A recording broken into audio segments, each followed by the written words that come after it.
Hola, ¿qué tal? Mi nombre es Julieta Mausesian. Soy estudiante de Ciencias Biológicas, estoy terminando ya mi carrera.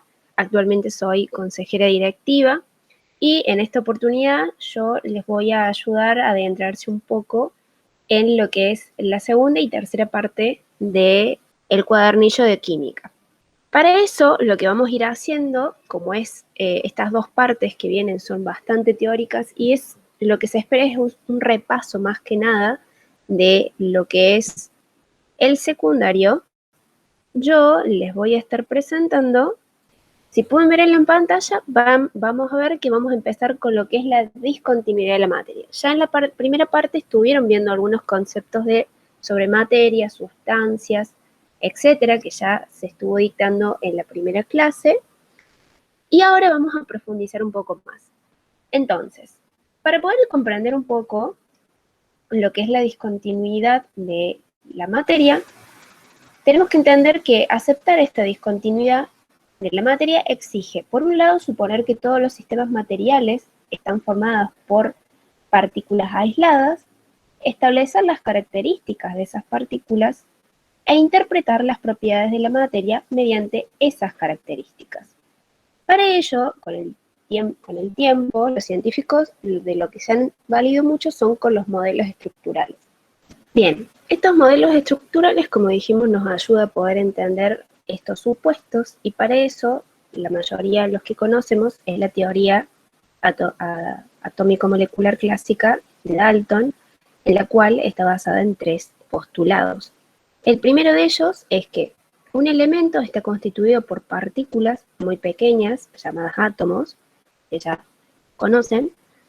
Los átomos de distintos elementos tienen distintas propiedades, es decir, que en una reacción química común, ningún átomo de ningún elemento desaparece o cambia para dar otro átomo u otro elemento. También, cuando se combinan átomos de dos o más elementos, se van a formar compuestos siendo constante y definido el número relativo de átomos de cada clase. En general, la aclaración que hace es que estos números relativos se pueden expresar como números enteros o como fracciones simples.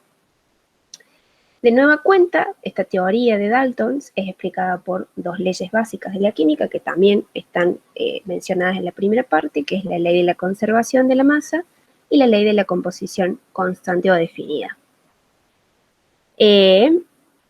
A su vez, una de las mayores insuficiencias del modelo de Dalton se encontraba en su indivisibilidad de los átomos, ¿no?, que él postulaba.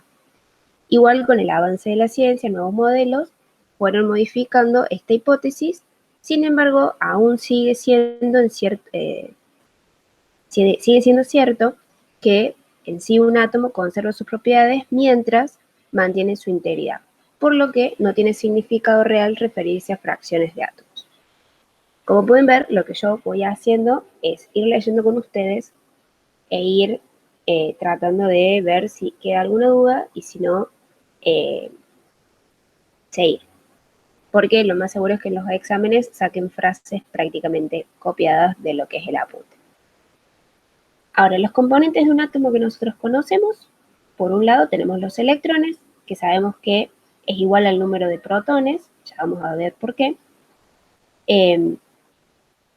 Por el otro lado, en el modelo atómico de Thomson, que es otro señor, los electrones eran pequeñas partículas con carga negativa que estaban distribuidas uniformemente en una nube, digamos, de carga positiva, razón por la cual se lo conoce como un modelo de Wien de pasas.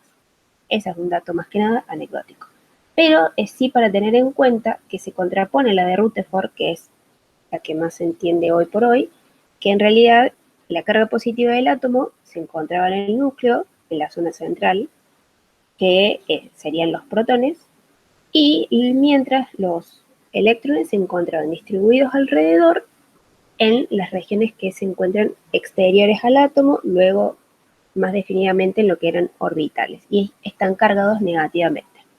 Entonces con esto, acá tenemos un dato bastante importante. ¿Qué quiere decir? Que mis átomos están cargados neutramente. ¿Por qué? Porque, acá lo expresa un poco más, tienen una misma carga positiva, de la misma magnitud que la carga negativa, que poseen los electrones fuera del núcleo. Tienen 99,9% de masa total del átomo, la parte del núcleo atómico, y tiene un diámetro de solo 0,001 del que tiene el propio átomo. Y por el otro lado, como dijimos, el protón, su masa es aproximadamente igual a la del átomo más liviano, que es el hidrógeno, y el neutrón es una partícula sin carga y de igual masa que el protón. Es importante aclarar que, como dice acá, el neutrón no tiene carga.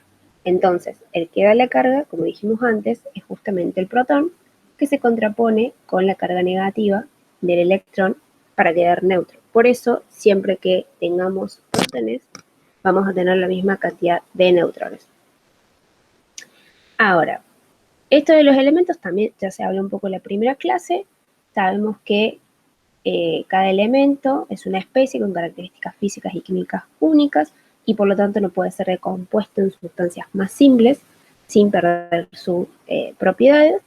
Y dentro de la tabla periódica están indicados con un símbolo, el cual suele ser con una letra mayúscula y si fuera necesario, porque el nombre lo amerita, una letra minúscula, su número atómico y número másico.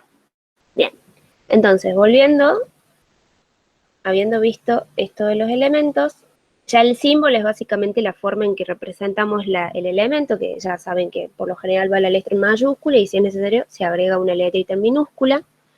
Y lo importante acá es diferenciar entre lo que es un número atómico y el número másico. ¿Por qué? Porque ambos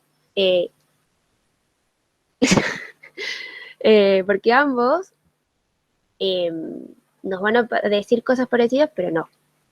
Entonces por ahí se suele confundir. En el caso del número atómico, básicamente es el número de protones, que si lo pensamos y relacionamos con lo que dijimos antes, vendría a ser el mismo número de electrones, mientras que el número másico es la suma de mis protones más los neutrones. ¿Y por qué es importante el número másico? Porque nosotros tenemos dentro del mundo de la naturaleza lo que se llaman isótopos, es decir, elementos o moléculas, digamos, que son parecidas, pero no son iguales, sino que difieren en su número de neutrones, lo cual termina modificando mi número másico. Entonces, muchas veces, ¿qué se les suele decir? Bueno, decime cuántos neutrones y cuántos protones tienen estos dos. Y ahí, si uno no tiene bien a mano el concepto de isótopos y lo que es número másico y número atómico, puede incurrir en la falla del conteo o, por ejemplo, si les presentan estos dos y le dicen, bueno, ¿estos son isótopos o no?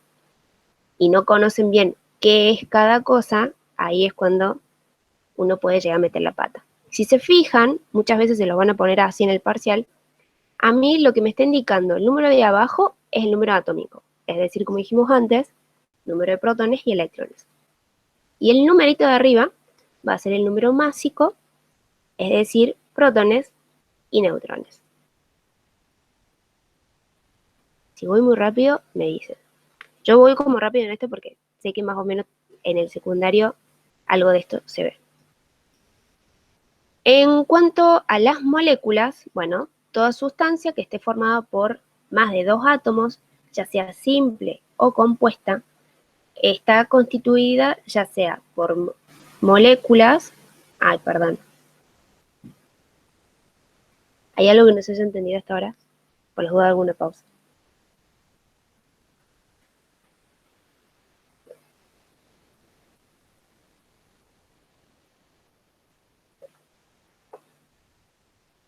La definición de los isótopos. Bien. Los isótopos en sí, básicamente, son lo que son acá está. Los átomos que tienen el mismo número de protones, ahí está, pero diferentes números de neutrones se llaman isótopos. Si quieren, marquen eso en su apunte, que es la definición que les preguntan siempre en el parcial. Es básicamente eso, son átomos que son de la misma especie, o sea, del mismo elemento, pero que difieren en su número de neutrones. Los protones quedan normales, pero los neutrones es lo que da. En este caso no.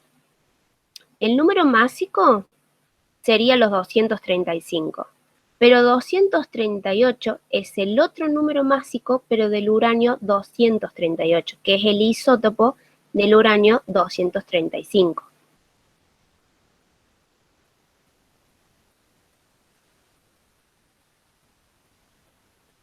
¿Queda claro eso?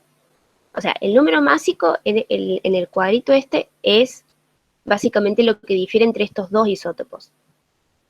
Este tiene 235 porque tiene 143 neutrones, pero este otro tiene 238 porque tiene 146 neutrones.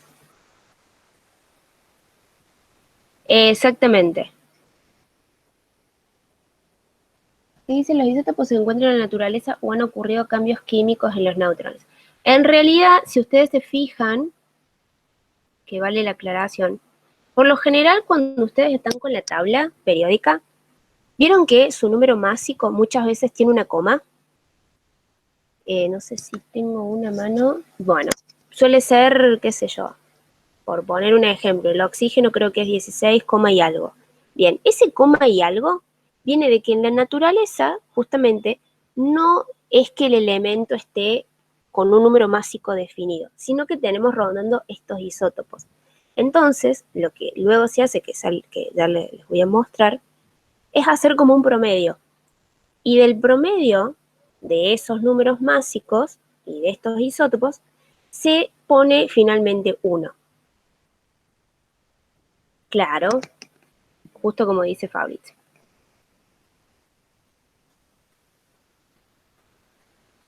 Bien.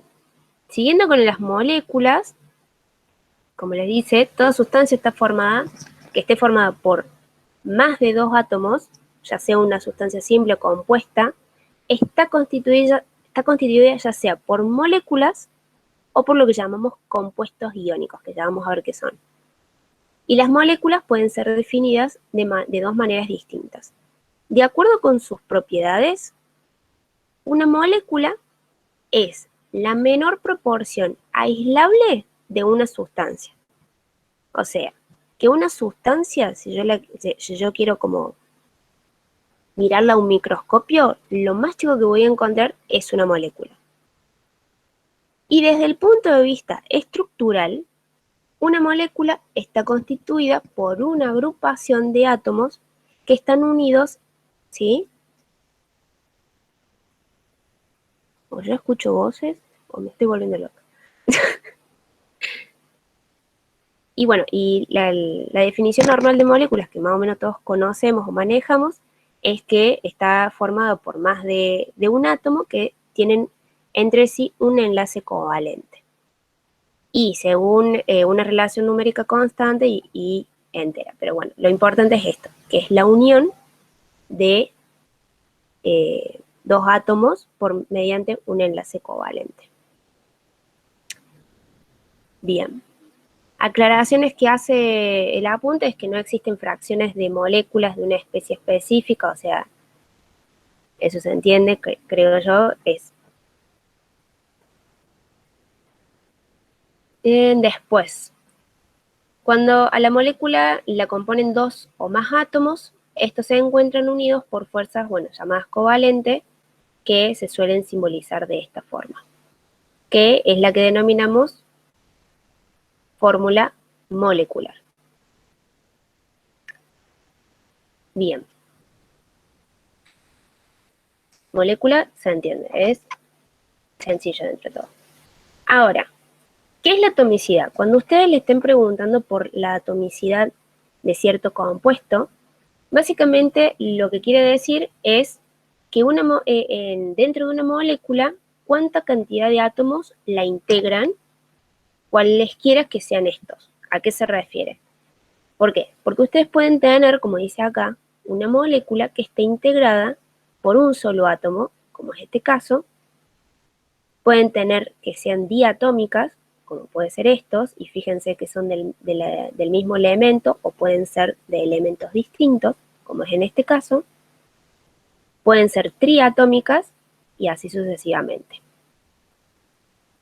Tetatómicas, poliatómicas. Entonces, si a ustedes le están preguntando cuál es la atomicidad de este compuesto, ustedes dicen, y es diatómica.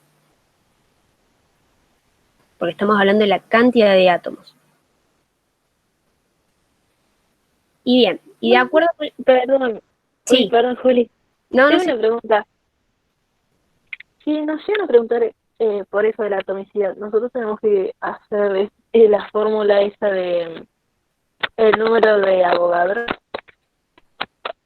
No, porque el número de Avogadro, ya lo vamos a ver más adelante, habla de los números de átomos.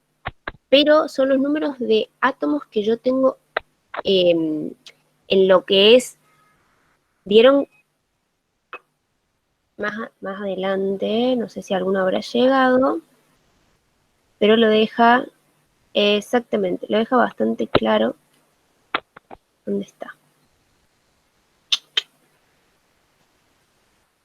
Fíjense, esto lo vamos a explicar después, pero el número de Avogadro indica la cantidad de átomos de carbono que yo tengo en 12,01 gramos de carbono, que es justamente la masa atómica del carbono.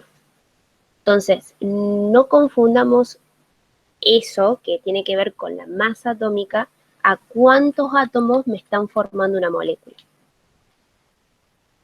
Cuando yo estoy hablando del número de Avogadro, estoy hablando no de la atomicidad de una molécula, estoy hablando de la cantidad de átomos dentro de cierta cantidad de un elemento.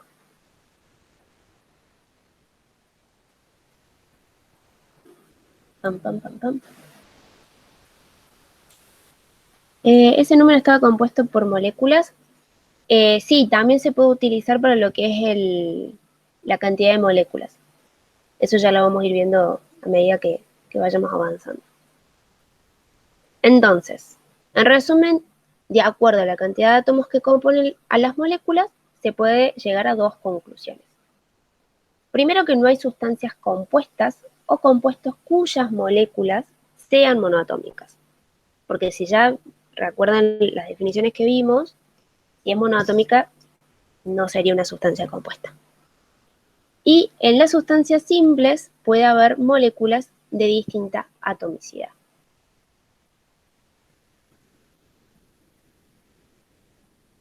Luego otro Perdón, ¿podrías repetir esa? sí, que dentro de las sustancias simples pueden haber moléculas de distinta atomicidad, porque recuerden que las sustancias simples eran aquellas que, voy a redundar en la palabra, pero que a simple vista parece una sola sustancia.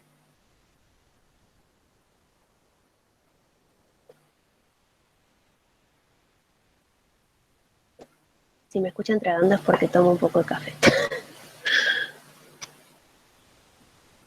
Bien, el otro concepto importante de entender es lo que son iones, que vieron que los iones se producen a razón de que o se libera un electrón o se gana un electrón. Y a partir de ello es que hay dos conceptos importantes, lo que son cationes y aniones. ¿Cuándo va a ser un catión? Bueno, cuando yo en un átomo o en una molécula en neutros pierdo un electrón, se forma mi catión, que queda con carga positiva. Porque se supone que ahora, si yo perdí mi electrón, ¿se acuerdan que antes dijimos que tengo protones y electrones? Los electrones son la parte negativa, protones positiva. Entonces, si yo gracias a eso mi átomo tiene carga neutra, ¿qué pasa si pierdo un electrón? Voy a tener más positivo que negativo. Por eso lleva el signo más el catión siempre. Y luego al revés.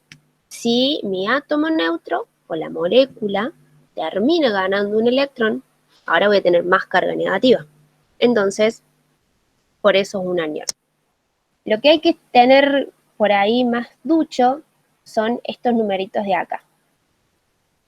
No me raya esto. ¿Por qué? Porque esos numeritos de ahí arriba son los que me van a estar indicando cuánto es lo que yo estoy perdiendo o ganando. Entonces yo acá en este diría, el ion calcio, en este caso un cation, está perdiendo 2 electrones. Por eso acá están estos 2 electrones al lado.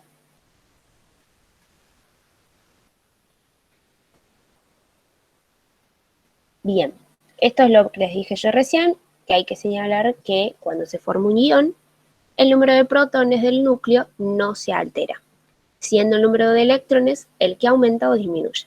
Los iones negativos tienen más electrones que protones, mientras que los positivos tienen menos. Esto es importante cuando le dicen en algún ejercicio, bueno, calcúlame cuántos iones de calcio tengo. Y te muestran la formulita, que eso es más para la segunda parte de la materia, pero pasa. Por eso es importante entender bien el concepto. Fabri, no entendí tu pregunta. Sí, sería más positivo que antes, sí. Si pierde, sí. Bien, de nuevo tenemos iones que tienen un solo átomo, se llaman iones monoatómicos, porque es solo uno, mono viene de uno, y los que tienen más de un átomo se llaman iones poliatómicos, que un ion poliatómico podría ser este. Y bien, y cuando se unen dos iones de carga opuesta, formamos compuestos llamados iónicos. Los compuestos formados por la unión de aniones y cationes, bueno, son compuestos iónicos. Eso lo tienen que tener más manejable para la parte de hacer fórmulas. Como verán, la segunda parte es muy teórica y ya vamos a ver cuando les muestre los ejercicios que de por sí los ejercicios son más teórico y diría yo una premisa de lo que realmente después les va a servir. Ya en la parte 3 nos vamos a centrar un poco en la masa de los átomos, en donde de nuevo viene la aclaración de que masa no es lo mismo que peso. Lo de los compuestos iónicos, bien. Los compuestos iónicos simplemente es la unión de cuando yo tengo un anión más un cation y yo formo compuestos iónicos. Es un poco como les decía antes. Lo que pasa, por ejemplo, en el caso que les da acá. Ustedes tienen esto, ¿no? El oxígeno, si yo quiero disociar esto, el oxígeno por característica propia siempre es un ion negativo, es decir, que es un cation. Mientras que el sodio siempre se comporta como, el oxígeno se comporta como cation y el sodio como anión. De la unión de estos dos es que se me forma el compuesto iónico. A eso se refiere. Que sería acá el óxido de sodio. O también el caso del cloruro de calcio. Pero que ya ahí el cloruro es el que se comporta como negativo y el calcio como positivo. Como verán, son definiciones que son para múltiple choice. El oxígeno sí es negativo, siempre se comporta como negativo.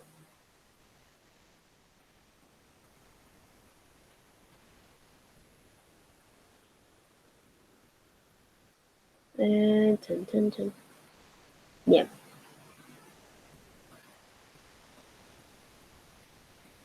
No, no sería el anión porque si volvemos a la definición, vamos para acá para que quede. No, sí, perdón, es anión. No dije nada, es anión, es anión. Van a ver que estas definiciones siempre se confunden un poco. Chun, chun, chun. Bien.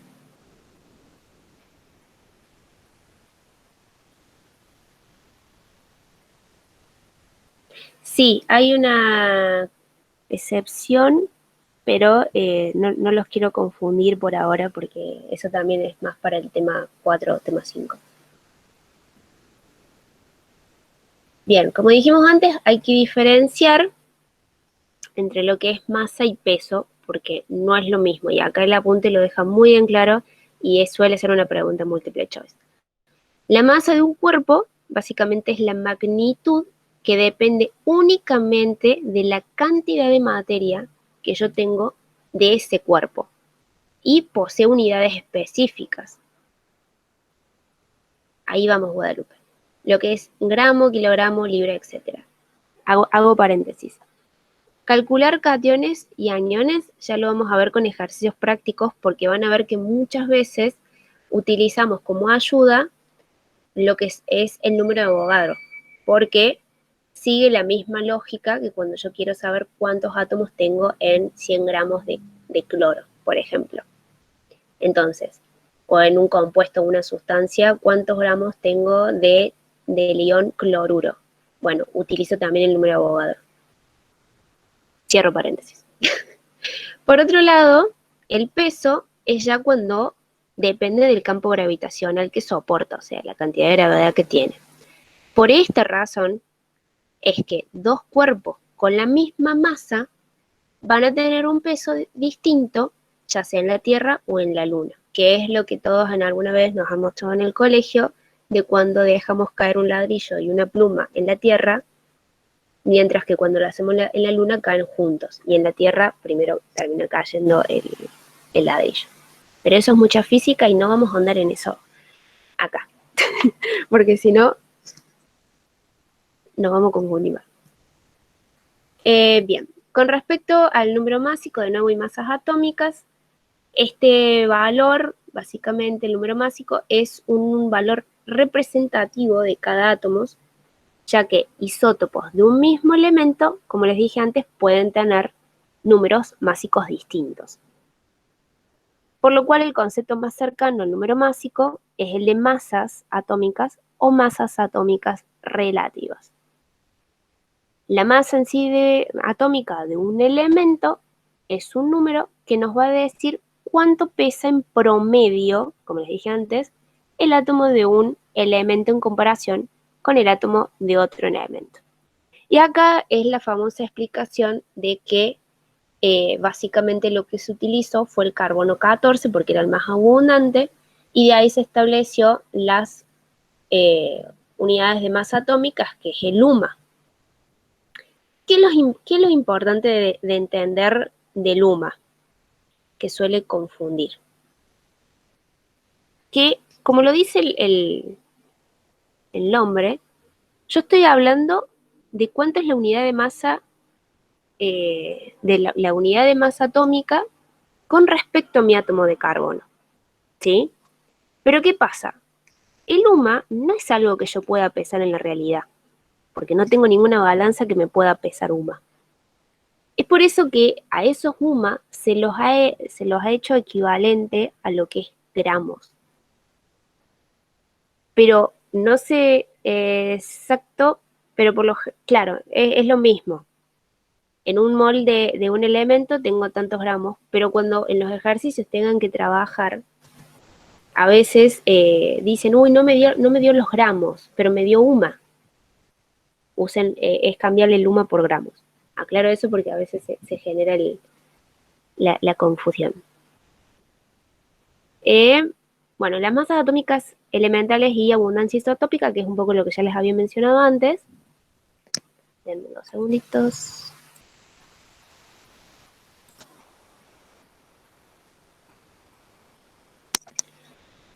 Bueno, como venimos hablando, la masa atómica de un elemento va a ser el promedio ponderado del peso de sus isótopos, como les comentaba antes. Es decir, que si yo tengo carbono 12, como dice ahí, el 12, y pico que puedo tener es porque en la naturaleza yo puedo encontrar tanto el carbono 12 como el carbono 13. Y cuando nosotros hablamos de abundancias isotópicas, nos vamos a referir porcentajes. Es decir, yo sé que mi naturaleza existe el carbono 12 y el carbono 13, pero ambos A2 van a estar en diferentes porcentajes.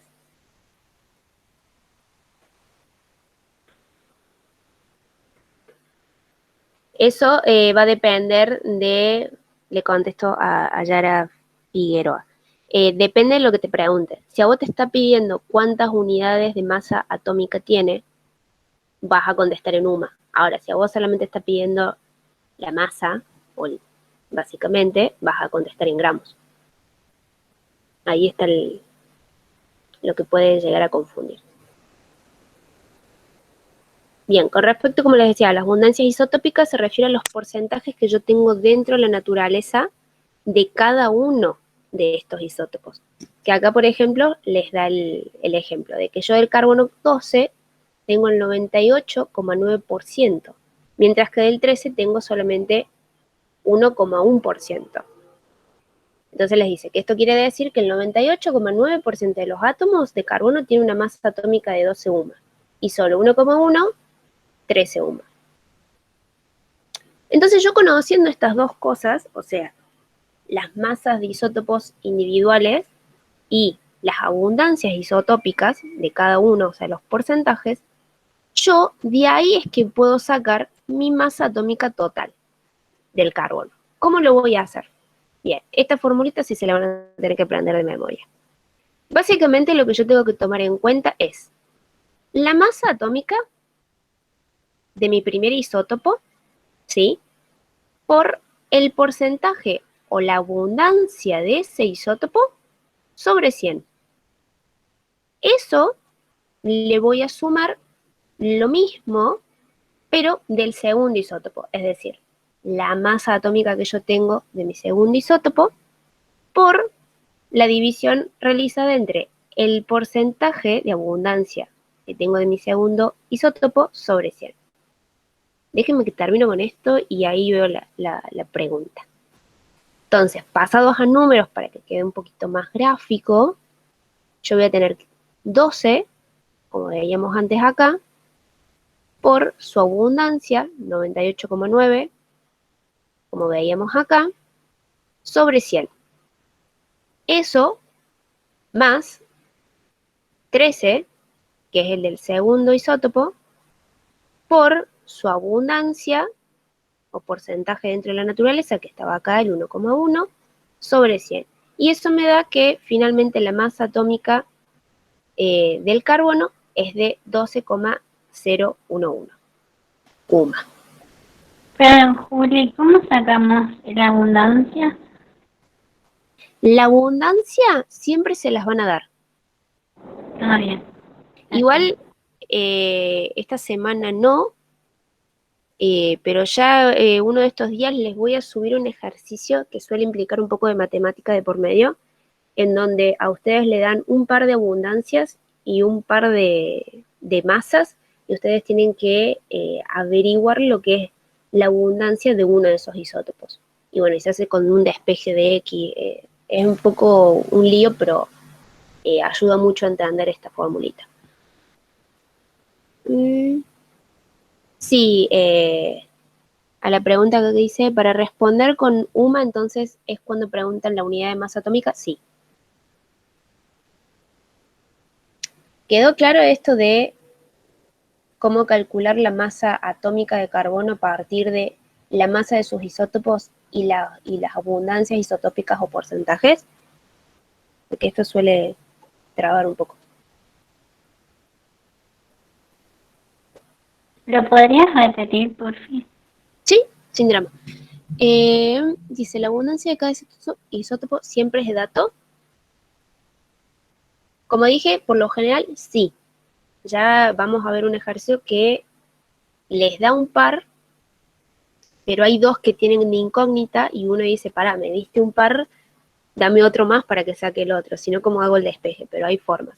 Pero por lo general siempre les dan se lo dan como dato. O sea, la única forma que se lo piden calcular es básicamente que le den todo menos una de las abundancias y por despeje uno ya saque. Es decir, hasta le dan la masa de carbono y todo. por poner el carbono de ejemplo. Juli, tengo una pregunta. Sí, Con respecto a eso de los isótopos, para sacar la masa atómica, dice de cada elemento, o sea, ¿son isótopos de diferentes elementos o de un mismo? de un mismo elemento. Vos esa primera aclaración, cuando ustedes van a sacar o tienen un ejercicio con abundancias isotópicas o calcular masas de isótopos, siempre es de un elemento. Aclaremos eso, porque estamos hablando isótopos de cierto elemento.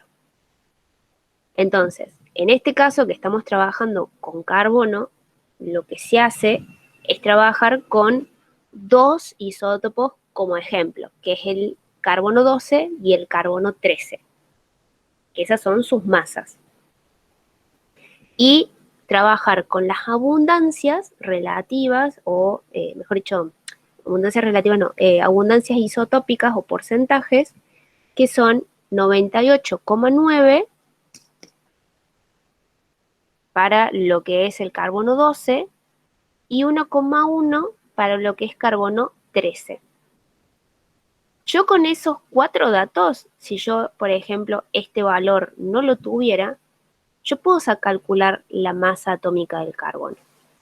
¿Cómo? Como dijimos antes, utilizando la masa atómica del primer isótopo, en este caso carbono 12, por eso pongo 12, por la abundancia de ese isótopo en la naturaleza, que vimos que es 98,9, por eso acá coloco 98,9 sobre 100, ¿sí? Y a eso yo le voy a sumar el mismo procedimiento, como vengo trabajando, pero con el otro isótopo, es decir, con el 13, con el carbono 13. Por eso yo coloco la masa atómica del carbono 13 como 13 por su abundancia, respectivamente, sobre 100. El sobre 100 se lo utiliza por la cuestión de porcentaje, porque se supone que del 100% de mi carbono, 98,9 es del isótopo 12 y 1,1 es del isótopo 13. Ah, ya entendí, gracias. No, nada. Vamos por partes. El ejemplo de abajo.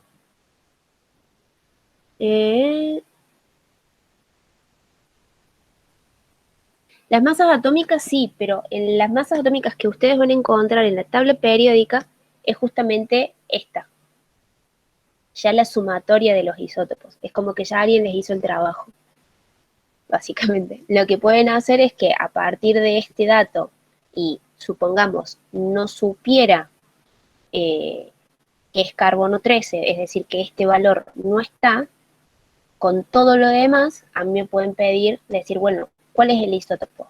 Listo, yo tengo que empezar a despejar hasta que me quede mi incógnita y ahí me dé 13. Entonces puedo decir, es el isótopo carbono 13. Vemos el ejemplo que acá dicen. El elemento boro tiene dos isótopos, boro 10 y boro 11.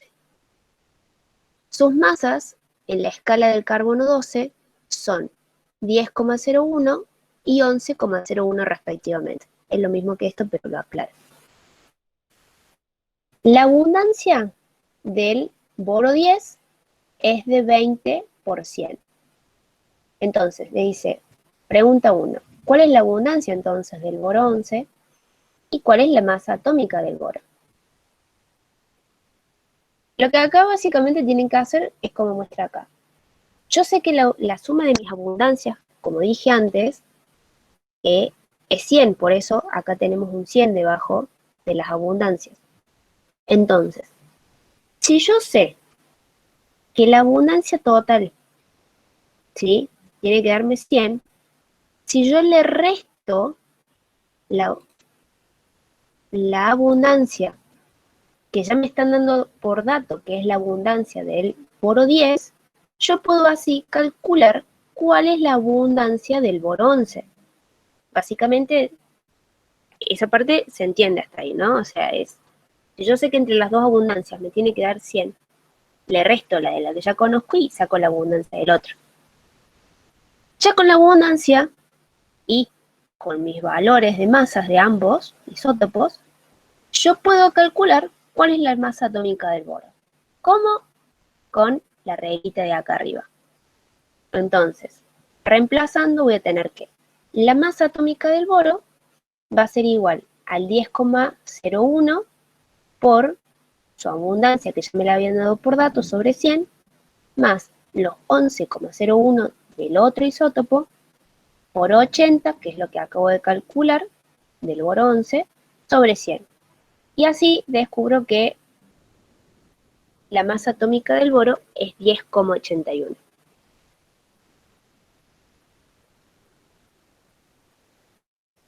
¿Se entiende cómo fuimos haciendo los pasos? ¿O hay alguna duda? Este tema suele dar dudas, así que no tengan drama de preguntar las veces que quieran.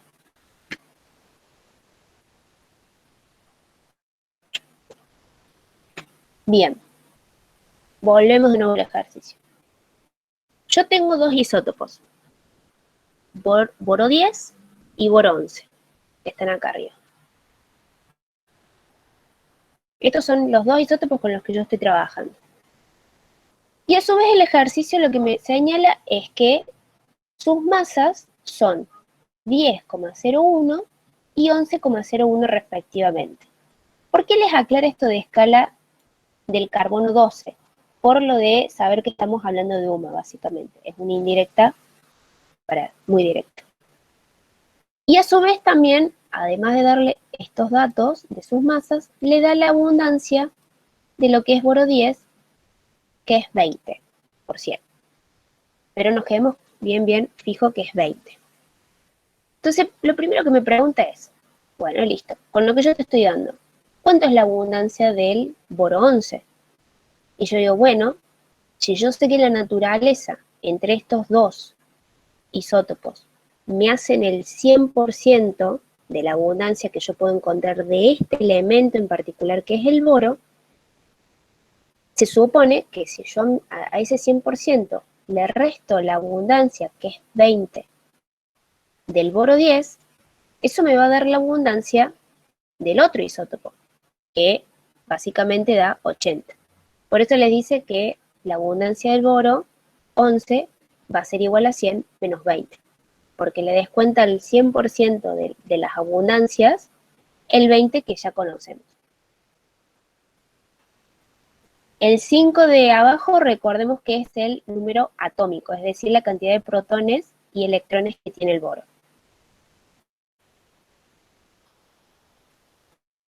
Santi, ¿en qué sentido despejaste?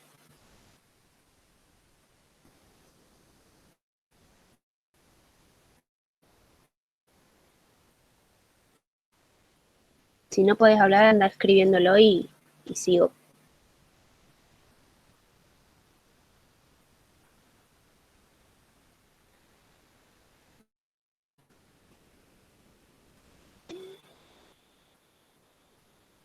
Respondiendo primero a lo de Bianca, en realidad te sirve si después en el ejercicio te lo pregunta. O sea, lo que pasa es que el tipo de notación que se está utilizando acá para poner el elemento es así. O sea, te indica el número másico y el número atómico. Lo ponen para ver con cuál de los dos valores se manejan, porque si ustedes confundieran y utilizaran el 5, primero no estarían tomándolo como isótopo, estarían tomándolo como un solo elemento, porque justamente lo que varía es el número másico. Y lo otro lo ponen así porque es el tipo de notación. Bien, a ver qué dice Santi. El porcentaje de X1 más el porcentaje de X2 es igual a 100. Exacto. Entonces ahí pasaste restando el porcentaje de X2 a 100. Claro, eso que vos hiciste es lo mismo que está acá, solo que lo pone directamente. Fíjate que este es el porcentaje de 100 menos el porcentaje de X1.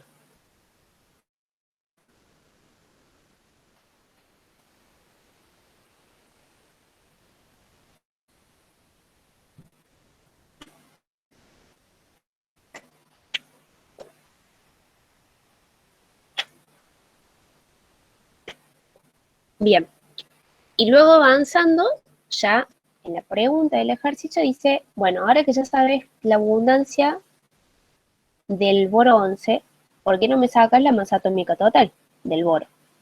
Que es la que van a encontrar seguramente en la tabla periódica. Y bueno, ya con todos los valores, yo puedo volver a mi formulita. ¿Dónde están las respuestas de la parte 3 que son ejercicios? Déjenme que estoy pensando porque creo que no está en el link. Después les paso el link donde está el solucionario. Háganme acordar si se me pasa. Si de acá a una hora, no, bueno, todavía voy a estar dando clases. Pero si para las 8 de la noche no le pasé el link, empiecen a molestar en el grupo de química para que les pase del solucionario. Que es básicamente este. Pero me tengo que acordar. Bien, entonces, como dijimos, para sacar la masa atómica total del boro, entonces yo voy a tener que seguir esta formulita, donde tomo la masa atómica del primer isótopo, del 10, por su abundancia sobre 100, más la masa atómica del segundo isótopo, el 11, por la abundancia que acabamos de calcular sobre 100. Y eso es lo que me da 10,1, 10,81 UMA.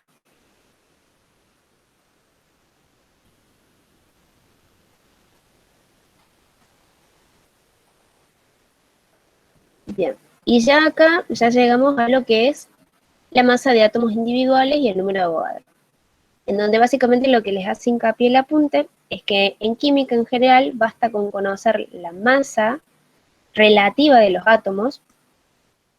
Sin embargo, podemos calcular la masa en gramos de átomos individuales.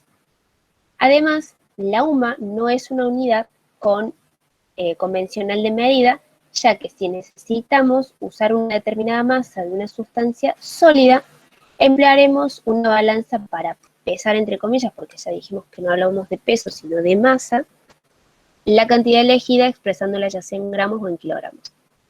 Entonces, básicamente, lo más importante de acá es, primero de todo, saber cuál es el número de Avogadro, que es 6,022 por 10 a la 23, y que en química este número de Avogadro representa el número de átomos de un elemento que hay en la masa atómica del mismo elemento expresada en gramos.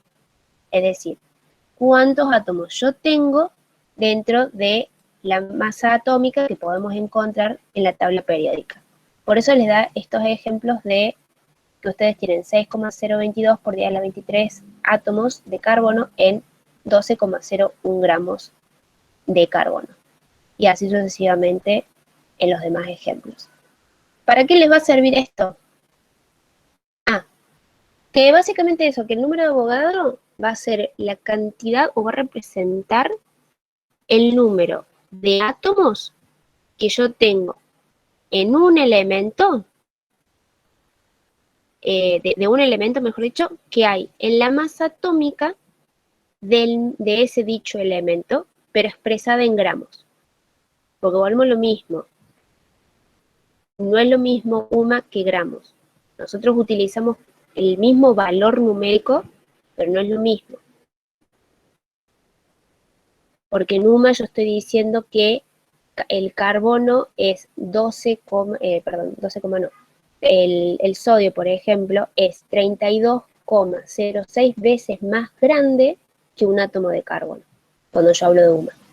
Y acá yo no, yo estoy hablando de su masa.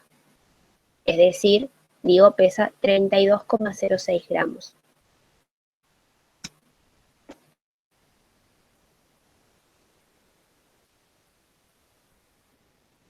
Pero viene lo más importante.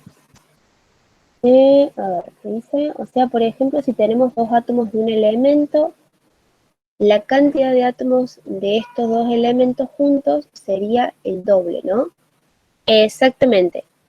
Por ahí, acá es donde viene la confusión de atomicidad versus el número de Avogadro, que suele confundir. Porque atomicidad volvemos a lo mismo. Es cuántos átomos yo estoy teniendo en cierta molécula, ¿sí? Y acá pareciera lo mismo, pero no. Acá estamos hablando de la cantidad de átomos que tengo en cierta cantidad de gramos o kilogramos de un elemento. ¿Quedó claro eso? Ya con los ejercicios va a ir empezando a quedar más claro. Claro. Por ejemplo, muchas veces pasa que le dicen cuántos átomos de carbono hay en...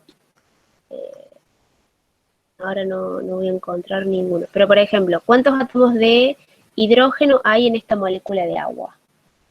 Y bueno, yo en ese caso voy a poder usar el número de Avogadro, pero como tengo 2 átomos, lo voy a tener que multiplicar por 2. El número de Avogadro no va a variar según el elemento, porque el número de Avogadro es un número estándar. Es decir, yo siempre en la masa de este elemento, del azufre, por ejemplo, en 32,06 gramos de azufre, que es lo que es la masa del elemento, voy a encontrar, perdón por el ruido de fondo, pasó justo un auto con toda la fiesta encima, va a ser 6,022 por 10 a la 23 átomos. Ese es mi número. sea que no, perdón, Sí. sea que no importa la cantidad de gramos que tengas, siempre vas a tener la misma cantidad de átomos. No, volvemos a lo mismo. Ah. El elemento de azufre pesa 32,06, digamos, de forma normal, ¿sí? Ese es su peso, o su masa, mejor dicho, normal. Yo de ahí yo puedo tener mayor o menor cantidad.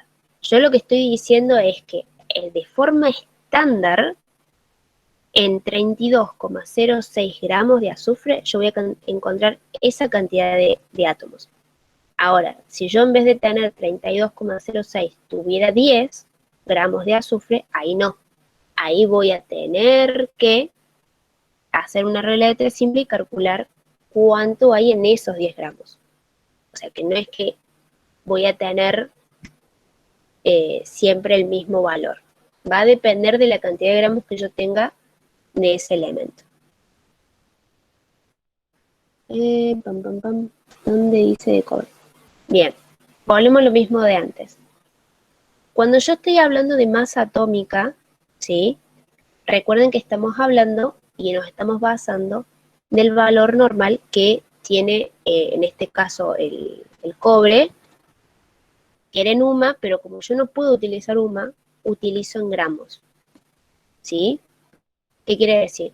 Que es de forma estandarizada, para ponerlo en términos más simples, en 63,55 gramos de cobre, yo siempre voy a encontrar 6,022 por 10 a la 23 átomos de cobre.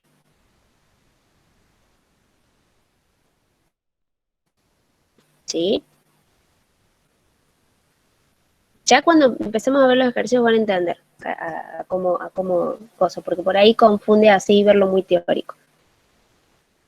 Y bien, y ahí les pone justamente un ejemplito. Dice, conociendo el número de Avogadro y la masa atómica del elemento, es posible calcular la masa de un átomo individual. Fíjense que eso es importante, porque a veces le dicen cuánto pesa un átomo. Entonces, una relación que a veces se suele hacer es, utilizando cuánto pesa o cuánto es la masa del azufre y el número de Avogadro, yo puedo sacar cuánto pesa un solo átomo, haciendo que si 6,022 por 10 a la 23 átomos de azufre pesan los 32,06 gramos, ¿cuánto me va a pesar un solo átomo? Y bueno, esto por esto, dividido esto, me da 5,324 por 10 a la menos 23 gramos. Y lo mismo yo podría hacer, pero al revés. Si yo, por ejemplo, quiero saber cuántos átomos tengo en un solo gramo de azufre, haría lo mismo, pero con los valores de acá arriba invertidos. O sea, si yo tengo que 6,06 gramos contienen 6,022 por 10 a la 23 átomos de azufre, ¿cuánto esperaría tener en solamente 1 gramo de azufre? Y bueno, hago de nuevo la regla de 3 simples y tengo esa cantidad de átomos. Ahora, lo que yo les decía antes es que, sale más adelante... Juli, perdón, ¿por qué es 32,02? Ah, es azufre, perdón, me confundí con el carbono, perdón. Ah, no hay drama. Bien, después lo otro de mol, no sé si alguno ya lo habrá visto en el cole, pero me acuerdo que una vez un profesor nos hizo la explicación más simple del mundo, con lo de que es para que entendamos qué es el mol. Dice, ustedes tienen que cuando van al súper pueden pedirle a la persona que les atienda, decirle dame 12 huevos, ¿no? O directamente decirle una docena. Eso es el mol. Cuando yo digo una docena, para que quede como más simple y llanamente. Porque muchas veces confunden mol con un átomo. Y no, yo puedo tener muchos átomos dentro de un mismo mol, que es lo que acá, por ejemplo, les están diciendo. Yo en un mol de átomos de hidrógeno puedo tener 6,022 por 10 a la 23 átomos. Exactamente, sería como un conjunto, no de unidades, sino de átomos, en este caso. Si yo tengo un mol de átomos de oxígeno, estandarizadamente de nueva cuenta, siempre es en un mol, yo tengo 6,022 por 10 a las 23 átomos. Del elemento que sea, acá sí es estandarizado.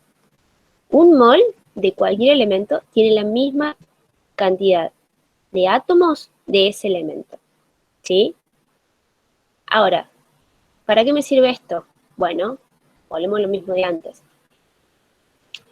Si yo quisiera, si yo tengo que tengo un mol de cierto elemento y quiero saber cuánto va a haber en 5 moles, voy a hacer de nuevo la regla de 3 simple.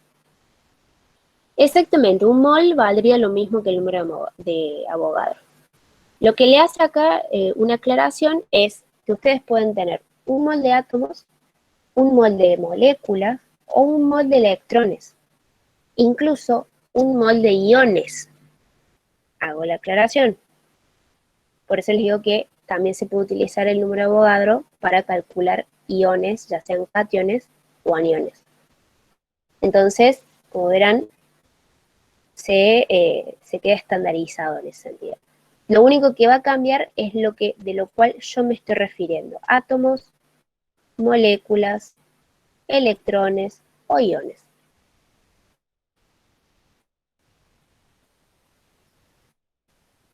Bien, déjenme ver cuánto queda de esto. Ya casi está. Me parece más importante ir a los ejercicios. Bien. Masas molares es un poco lo que ya venimos hablando un poco.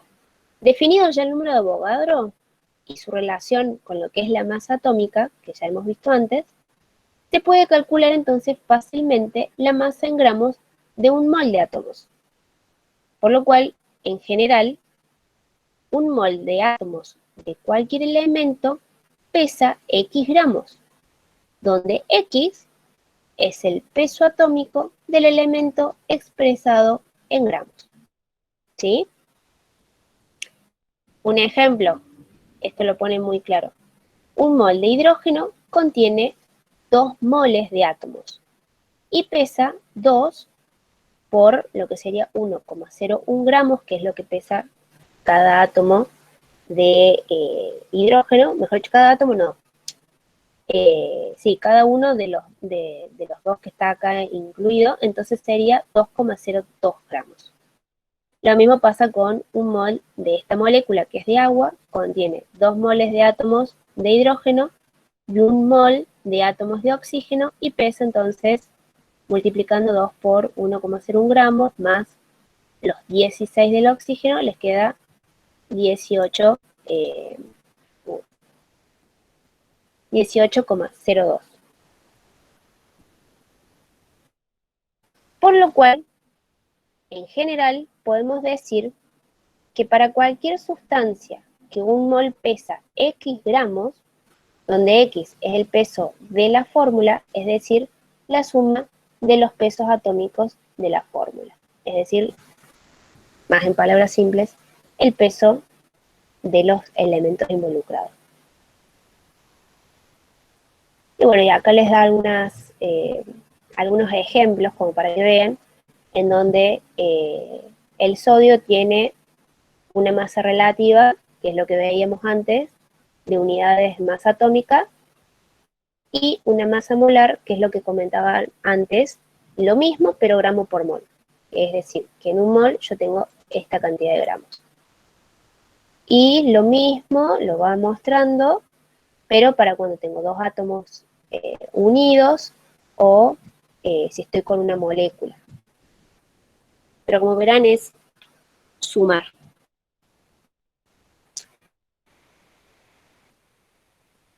Bien, y lo que hace acá es una aclaración básicamente, que la masa molar de una sustancia, que son los gramos por mol, o sea esta, la masa molar, es numéricamente igual al peso molecular o el peso fórmula, que sería el peso de cada uno de estos.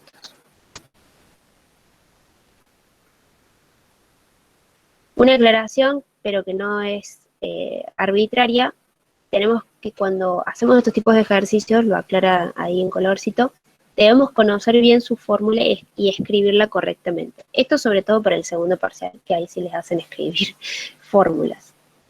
Y después nosotros vamos a poder hacer conversiones mol-gramo, que ya vamos a ver con ejercicios más prácticos. Y algo para conocer, último antes de pasar a ver ejemplos, es lo que sería el volumen molar, que es básicamente, se utiliza lo que es un valor estandarizado, que son 22,4 litros.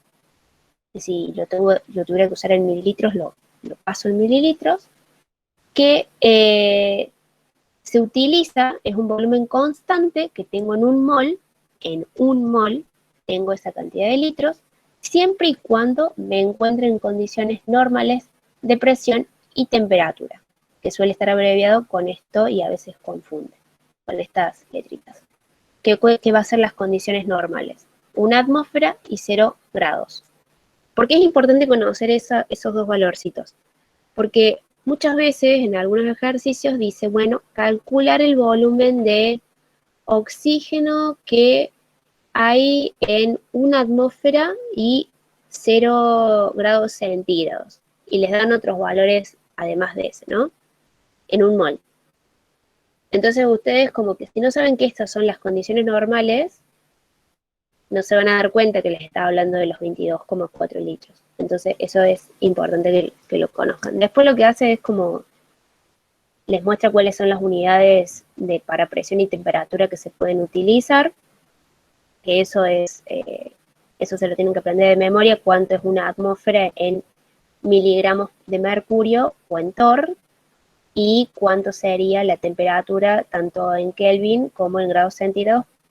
No lo suelen hacer, pero les pueden decir, bueno, en vez de dárselo así a los datos, directamente ponérselo o en Kelvin o la presión en miligramos de mercurio, y ahí uno se queda como, ¿eh? Exactamente, también tienen que estar en estado gaseoso. Buena acotación, me gusta. Hay que estar atento. Entonces, dice que podemos decir, por lo tanto, que un mol de cualquier sustancia en estado gaseoso y en condiciones normales de presión y temperatura ocupa 22,4 litros. Esto es sencillo. Bien. Ahora, ¿dónde tenía yo? Lo primero que les iba a mostrar, ahora para ir un poco más a la práctica, y yendo un poquito más allá de lo que llegaron con Franco. ¿Alguno de ustedes hizo estos 3 ejercicios o llegó acá?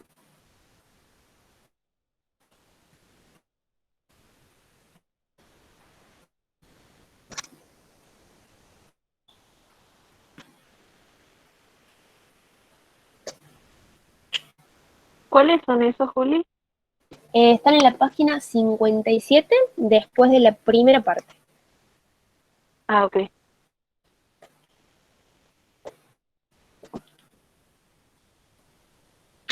Lo pregunto por si queda alguna duda con respecto a lo que es porcentaje peso en volumen, o volumen en volumen, porque estos suelen ser ejercicios típicos de primer parcial.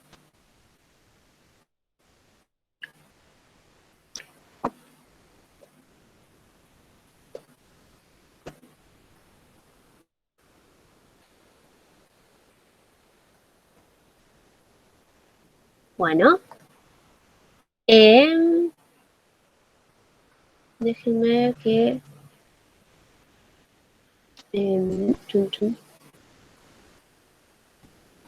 porque yo para dibujar, ayer estaba explicándole a uno de sus compañeros en Paint y mi pulso era terrible. Dije, me conviene más utilizar el solucionario.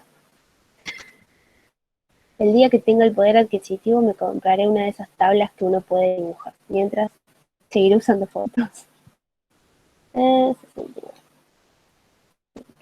Bien. ¿Qué les dice? Les dice el 79.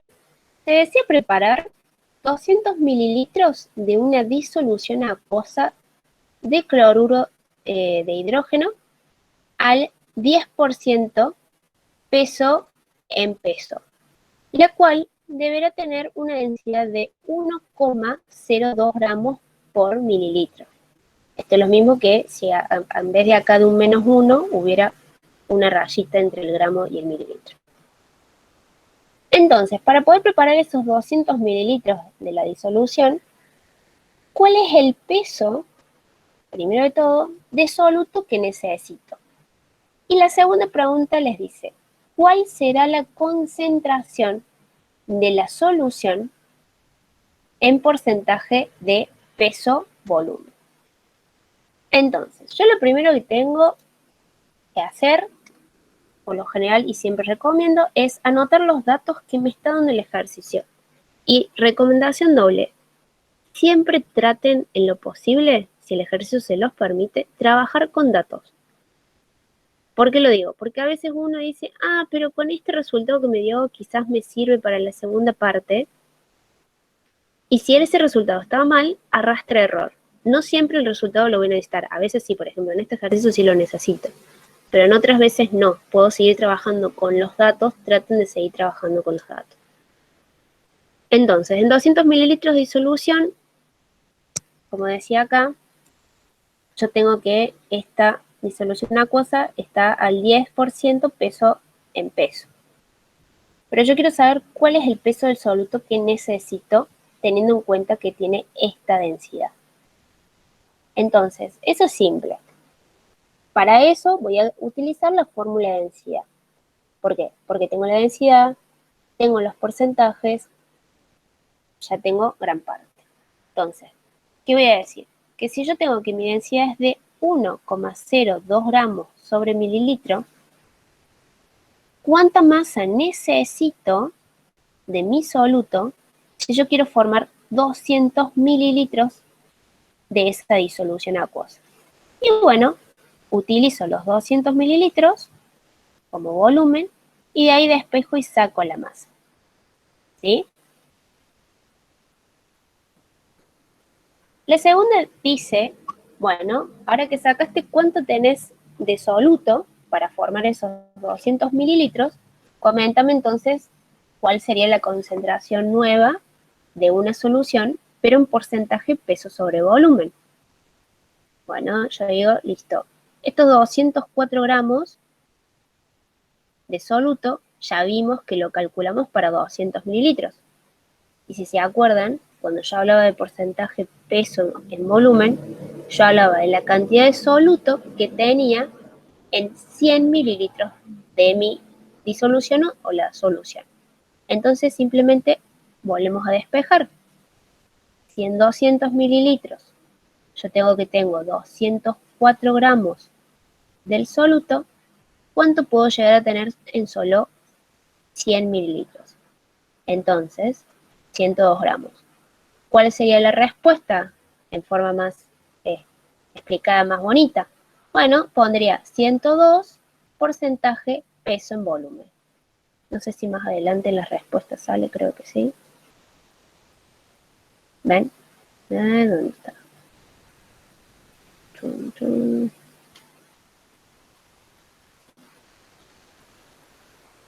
Chun, chun. Bueno, esto es lo mismo, solo que le han corrido la coma.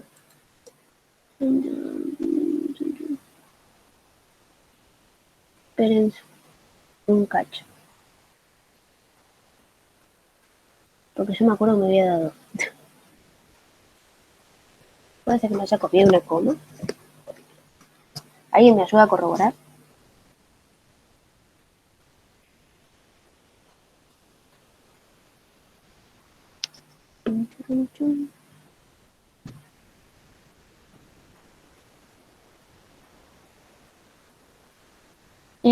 No, en realidad nunca, respondiendo a Camilo, nunca he visto masa sobre masa. Siempre he visto peso sobre peso.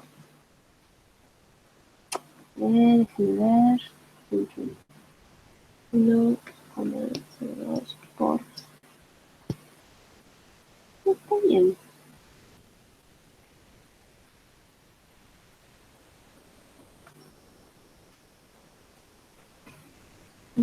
Bueno, se me quedo en silencio porque estoy haciendo la cuenta. No, está bien. Me juego lo que no tengo, que está bien lo que yo hice. Puede ser que esté mal el apunte. Ojo al piojo porque a veces está mal. Es más, el otro día hablábamos con Franco que hay uno de los ejercicios que está como muy feo redactado. Pero está bien esto. Está bien, está bien.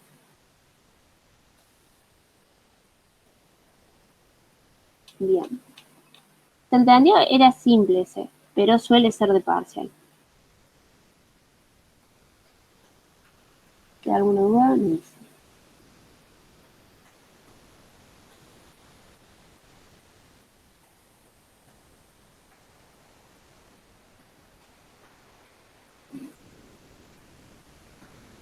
Claro, mi mamá solía decir que el que calla otorga, así que espero que se haya entendido. Bien, dice, el 70 dice, ¿hasta qué volumen se debe diluir 100 mililitros de una disolución de cloruro de potasio al 35% peso en volumen para ahora obtener una solución de 0,35 porcentaje peso en volumen? ¿A alguno se le ocurre cómo puede ser que se resuelva?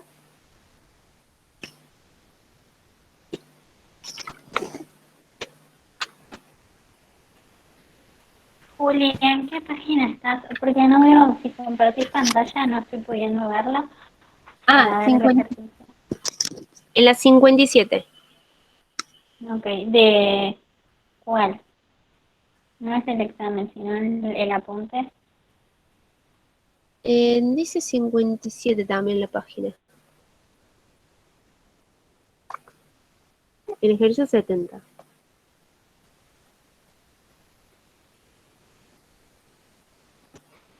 Chun, chun, chun.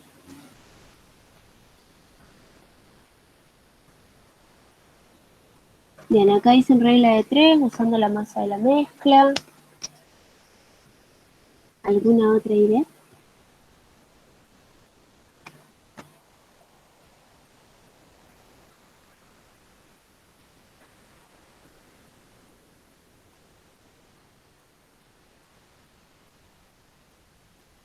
Tranqui, tranqui. Bien, volvemos a la pregunta. Dice, ¿hasta qué volumen se debe diluir 100 mililitros de una disolución que tiene 35% peso en volumen para si yo quiero obtener una solución de 0,35 peso en volumen? ¿Qué quiere decirme este ejercicio primero que todo? Que en la primera parte, o sea, en esta primera opción, a mí me está diciendo que en 100 mililitros yo tengo 35 gramos. Pero, ¿qué dice? ¿Cuánto debo diluir? de una solución que pasa eso, pero solamente 100 mililitros de esa disolución, si yo quiero obtener, en vez de tener 100 mililitros 35, quiero tener 100 mililitros 0,35, ¿cuánto tengo que diluir la disolución? O sea, ¿cuánta agua le tengo que echar a la que ya está acá para que ahora en vez de tener 35 tenga 0,35? De una forma más tranquila. ¿Acá puede hacerse por regla de 3? Sí, se puede hacer por regla de 3. Yo les voy a enseñar una forma mucho más sencilla, que es una fórmula que se suele utilizar más en física, pero que también sirve en este caso. Que algunos quizás ya la conocerán, que es que el volumen inicial por mi concentración inicial es igual a mi volumen final, o el volumen 2, por mi concentración, mi segunda concentración, ¿sí? ¿En qué sentido no sería notación científica? No entendí esa pregunta. Lo que dice Florencia está bien.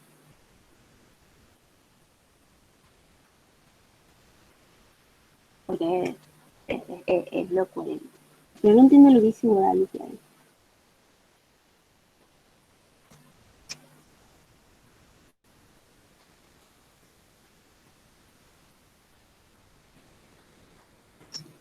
¿Que me explicas tu pregunta? Listo.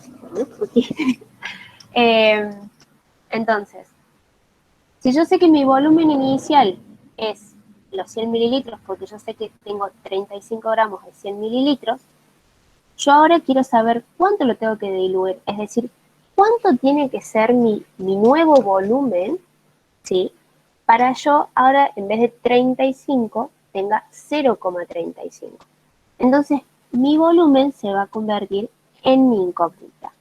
Entonces, hago el despeje y me dice que para yo tener 0,35 en lo que son 100 mililitros de una disolución, para yo poder llegar a ese porcentaje, yo tengo que tener 10.000 mililitros. O sea, mi volumen final tiene que ser 10.000 mililitros.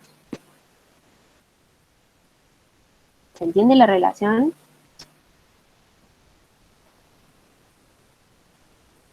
Perfecto. Por ahí con esta fórmula se entiende más, y mientras que con la regla de 3 uno se termina mareando un poquito.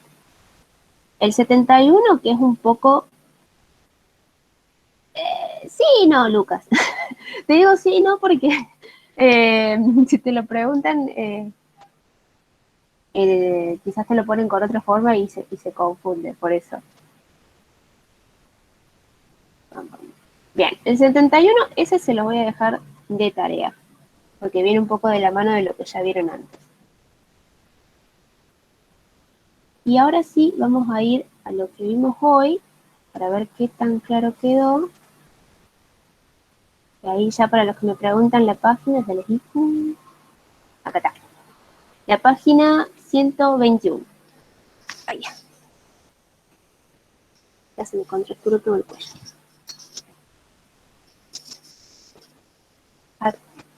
Si no se les contractura el cuello en esta virtualidad, no han tenido virtualidad.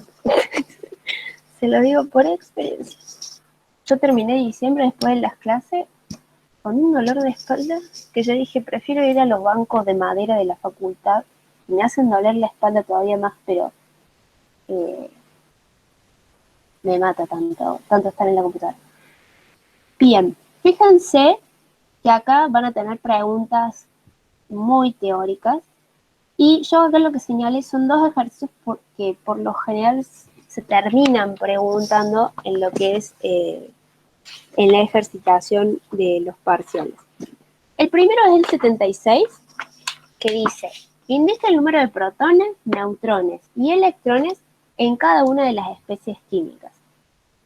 Y volvemos a lo mismo. ¿Por qué les dan este tipo de ejercicio en el parcial?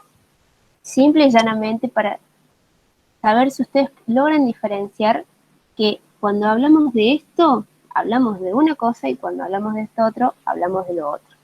Entonces, si ustedes tuvieran que calcular o decirme dónde a ustedes les indica el número de protones y electrones, ¿cuál de los dos valores usarían? Por ejemplo, el nitrógeno, ¿el 7 o el 15? El 7. Vamos por ahí. Número de protones y electrones. En el primer caso sería, no hay drama, acá están para aprender. Yo no juzgo a nadie, así que se puede.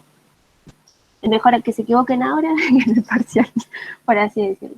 Exactamente. El 15 es el total. ¿Pero el total de qué? De la suma entre los protones y los neutrones. Uh-huh. Bien, muy bien. Entonces, para ver dos casos de estos. Si yo quisiera sacar cuánto tengo de neutrones en el nitrógeno, ¿qué tendría que hacer? Justamente 15 menos 7. ¿Cuánto les daría eso? 8. Bien, entonces yo sé que tengo 7 protones, 7 electrones y 8 neutrones. Ya en el azufre, de nuevo, utilizo 16, es lo que sería protones y electrones, y para sacar el número de neutrones hago 32 menos 16, y eso les debería dar 16. ¿Se entiende cómo es la dinámica? Es simple, pero nunca está de más practicarlo. Y otro que suelen utilizar también para ver si entienden los conceptos teóricos de qué es un electrón, cómo está cargado y demás, es este tipo de ejercicio. ¿Qué les dice? Que en esta tablita que ustedes tienen acá, se indica el número de electrones, protones y neutrones en los átomos o iones de varios elementos. Y ojo, hay una trampa. El nitrógeno era 7 protones, 7 electrones y 8 neutrones. En la tablita acá les da una trampa, no les dice qué elementos es. Es más, eso se lo pregunta al último. ¿Cuáles son los símbolos? Entonces, lo primero que les dice es, ¿cuáles son las especies acá neutras? Entonces, si ustedes tuvieran que decir cuáles son neutros en base a lo que es número de electrones, protones y neutrones, si nos fijamos en A, ¿ustedes qué dirían? ¿Que es neutra? ¿Que está cargada? Que es neutra. Bien, porque tengo la misma cantidad de cargas negativas que positivas. Muy bien. Después, en el caso de B,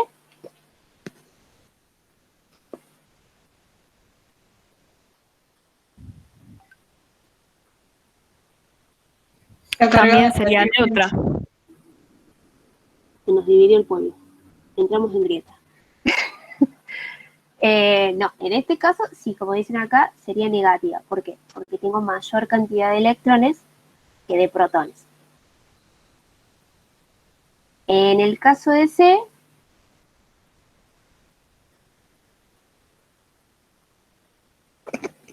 ya nos dio, el Santi ya se adelantó y nos dio todas.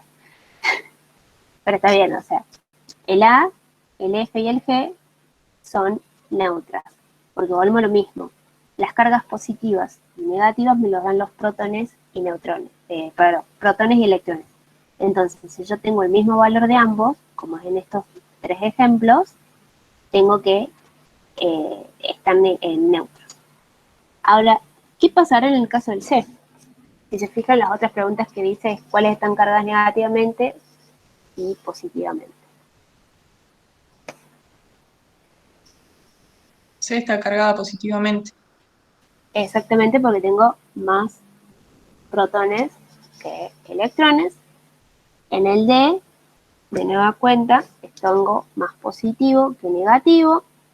En el E tengo más negativo que positivo. Y bueno, los otros ya los vimos. Pero bueno, esto es para que uno recuerde cuáles son los electrones, cuáles son los que tienen cargas positivas y cuáles son los negativos. Si se fijan, son ejercicios muy, muy teóricos. Y ya sí llegamos al tema 3. Como verán, lo más complejo para el primer parcial está en lo que vimos antes de los porcentajes peso volumen, volumen en volumen, peso en peso. Y ya lo que llegamos al tema 3, esos serían los puntos más claves y ejercicios que seguro van a encontrar en el primer parcial. Perdón, Juli, que te Sí. pregunto esto, pero ¿podrías explicar bien eso de la concentración, peso, volumen, volumen sobre volumen? Porque creo que no lo llegué a entender bien. Bien, en cuanto a las concentraciones y los porcentajes, a ustedes básicamente lo que quieren indicar es cuánto tienen de su soluto, ya sea en 100 mililitros o en 100 gramos, o supongamos si el ejercicio va más allá del amor en... No, pero sí, siempre uso gramos. Ya sea en 100 mililitros o en 100 gramos, ¿cuánto tengo de mi soluto? ¿Sí? En una solución o disolución. Entonces, el peso en peso va a ser cuántos gramos de mi soluto, que para ponerlos en un ejemplo más claro, digamos, agua con sal. Si yo tengo una solución que está compuesta por agua y sal, ¿cuánto de esos 100 mililitros de agua salada, cuánto tengo de sal? Ese sería el soluto, ¿sí? Porque el agua, volvemos como propiedades del agua, siempre es un diluyente. Cuando yo quiero saber porcentaje peso en volumen, de nuevo cuenta, voy a querer saber cuántos gramos hay de esa sal, de ese soluto, pero ahora quiero saber en cuánto hay en 100 mililitros de esa solución. Y ahora para jugártela más, te dice, bueno, decime cuánto porcentaje hay de volumen en volumen de ese soluto. Porque por más que lo más lógico para nosotros sea pesarlo en gramos, nunca descartemos que por más que sea sal, tiene un volumen, ¿no? Entonces voy a querer saber cuántos mililitros de esa sal, de ese soluto, ahora tengo en 100 mililitros de mi solución. Parece un trabalenguas, pero créanme que con el tiempo y con la práctica termina siendo prácticamente tatuado en la memoria.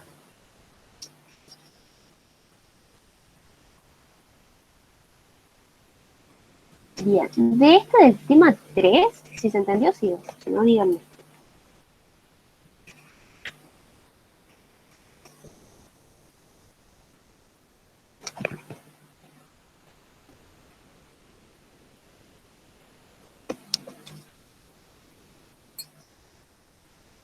Otro ejercicio de peso en volumen. De esos. Veamos. Déjenme que busco acá en la puntita.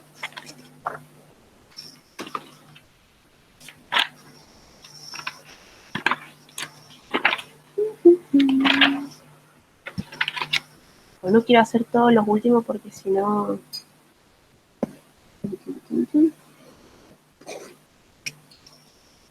Bien, vamos al 67. Aquí. Bueno, siempre yo tengo el apunte viejo. A mí me da gracia porque si ustedes vieran las pocas y muchas modificaciones que ha sufrido este apunte de química con los años, lo han achicado, pero aún así todos siguen siendo los mismos ejercicios. Lo único que no ha variado son los ejercicios. Acá. Bien. Dice, acá les dice, ¿qué masa del... Vamos por partes. Sí, Fabri, créeme que sí, con los mismos errores, porque yo tengo un apunte del que una vez pedí prestado del 2010,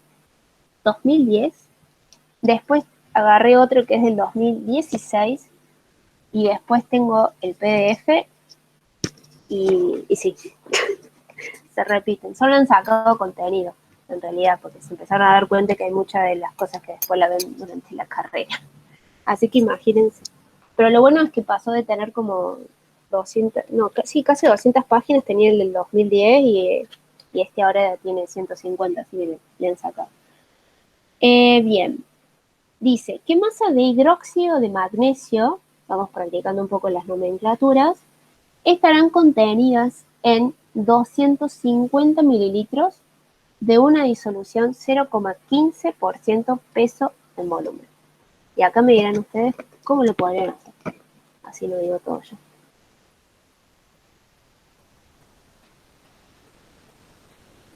No sería aplicar... Ay, perdón, me olvidé el nombre. Eh,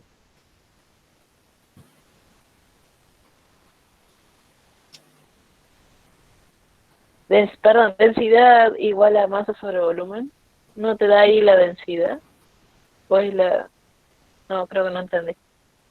Ojo al piojo. Acá lo que me está diciendo es, me está pidiendo masa de esta sustancia que está contenida en tantos mililitros de una disolución que tiene un porcentaje peso en volumen de 0,15.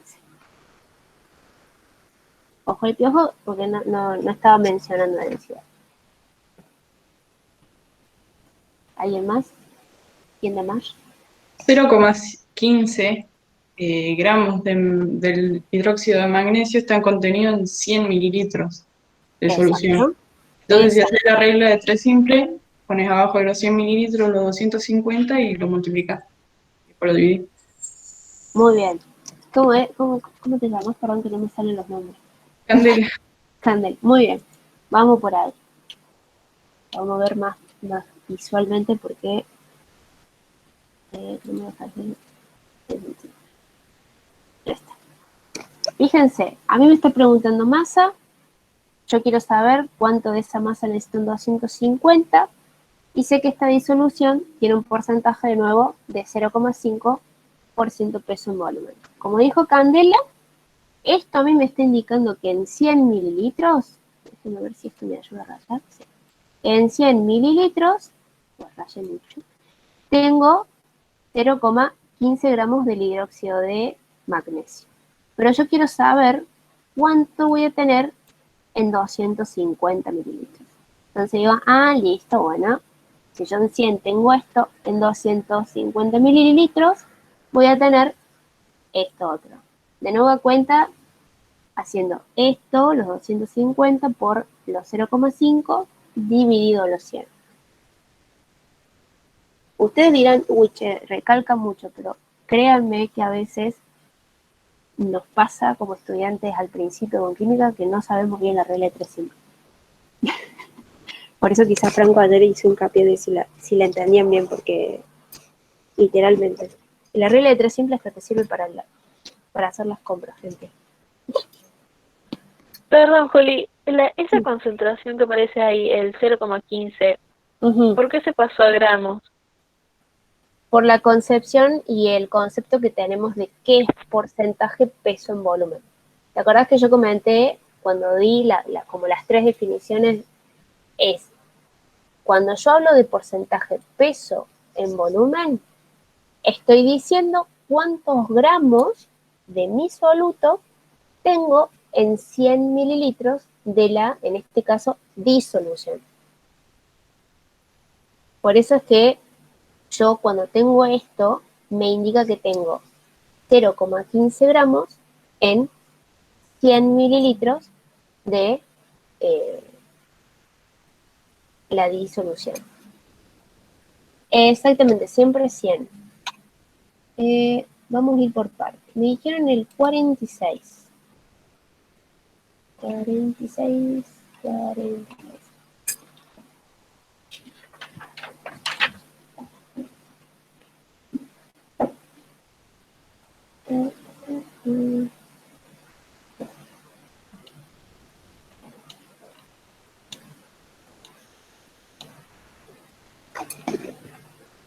Creo que el 46 es esto que yo les decía de temas que ya sacaron.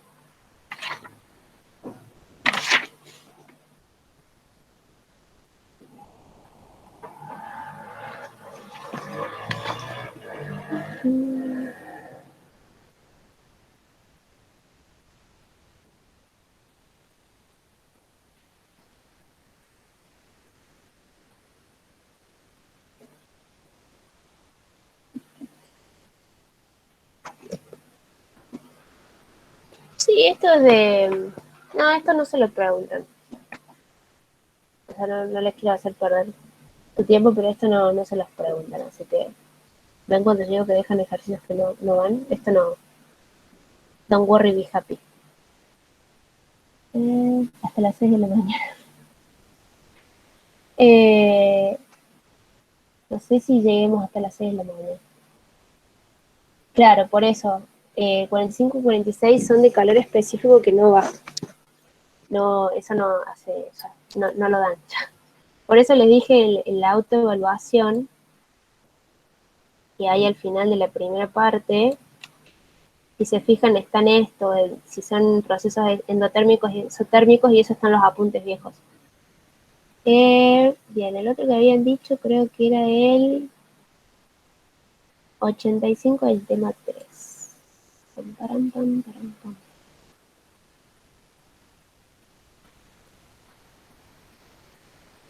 Por cierto, cuando yo se despeje un poco de matemática y no estén tan a full, empiecen a ver las nomenclaturas.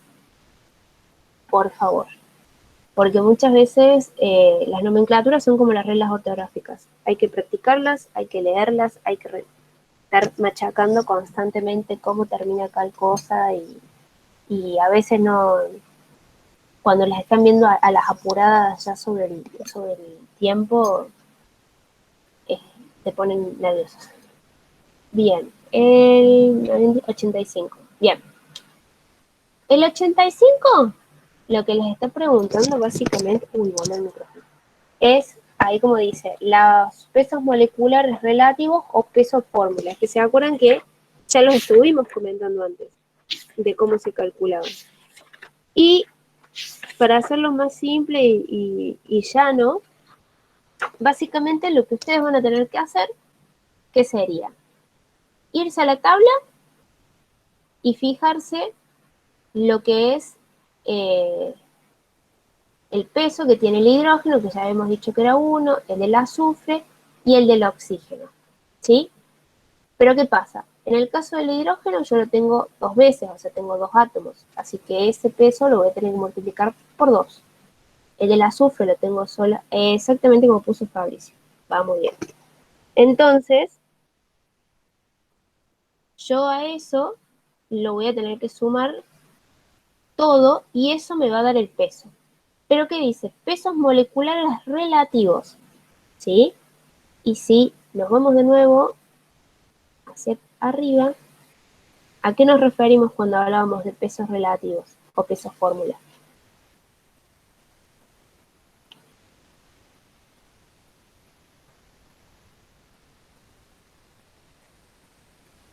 A esto.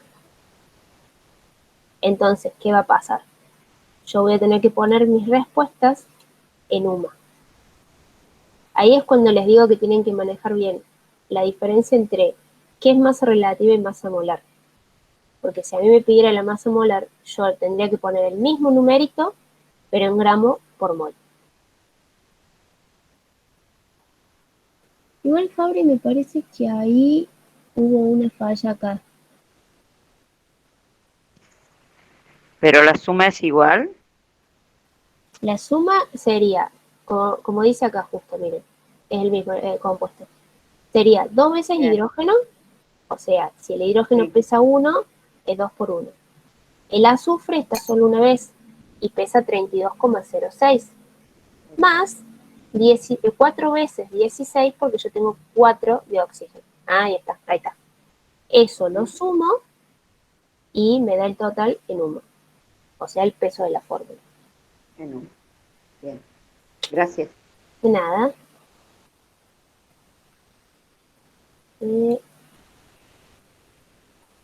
Eso van a tener que hacer el mismo procedimiento que yo les dije recién, lo hacen con cada uno. O sea, por ejemplo, en el hierro.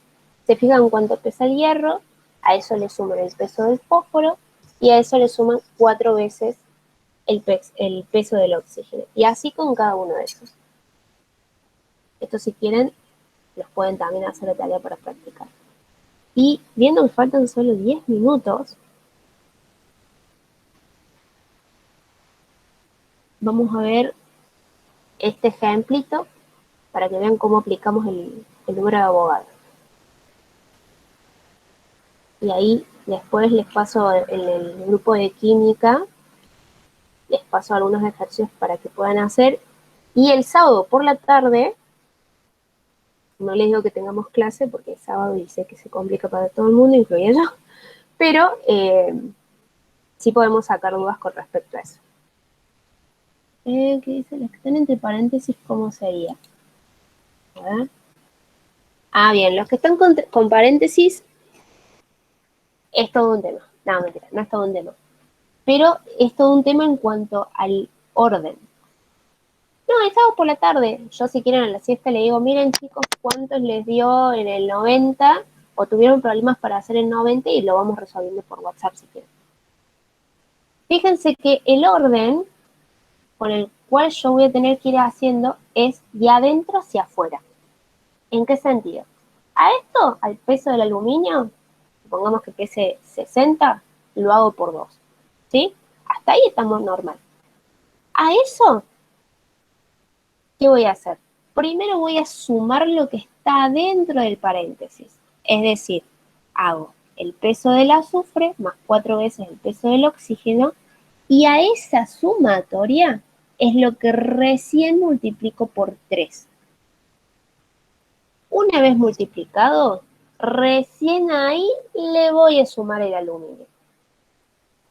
Perdón si hago mucha énfasis, pero lo que pasa es que a veces es mejor hacerlo así para que se entienda de que yo estoy teniendo 3 veces esta molécula.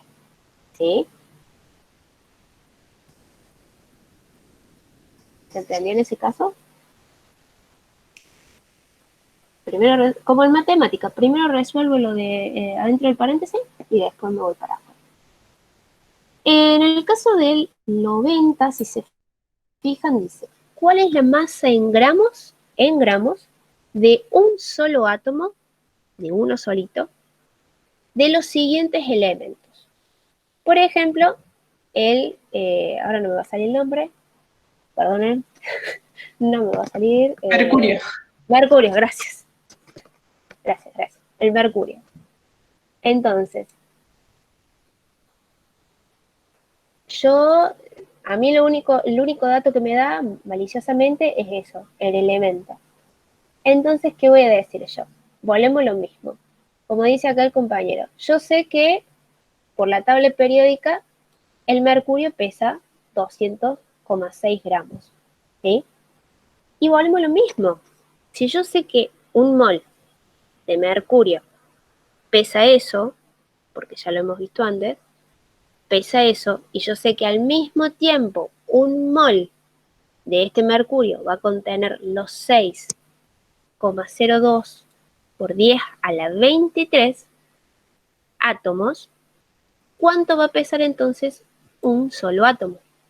Y bueno, hago regla de 3, 1 por 200,6 dividido los 6,02 o 0,22. Por lo general directamente nos quedamos con el 2.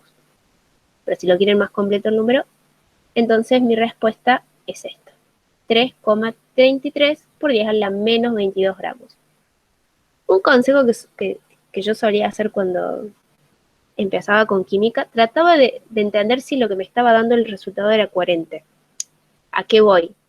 Supongamos que porque puse mal los números, esto en vez de darme negativo me diera positivo. Yo decía, pará, ¿cómo me va a dar positivo si acá yo tenía tanta cantidad de átomos y acá estoy hablando de una sola cantidad? Es obvio que me tiene que dar negativo, me tiene que dar muy, muy, muy chiquito porque estoy hablando de uno. Parece una tontería quizás para algunos, pero ayuda a razonar si lo que te está dando el resultado es.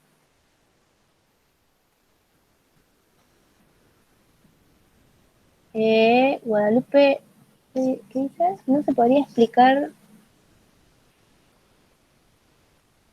1,67 por 10 a la 24 de un solo átomo.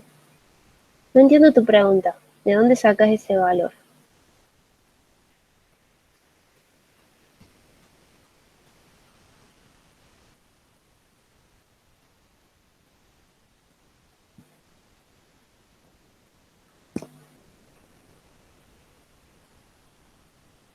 ¿Por qué menos 22? Bien, ¿se acuerdan lo de la notación científica que les explicó Franco? Estos 22 es como si antes de este 3 hubiera 0,22 ceros, o 22 lugares, mejor dicho. Entonces, para no poner todo el numerito este que puso Fabricio, ponemos directamente por 10 a la menos 22. Es por la cuestión de la notación científica.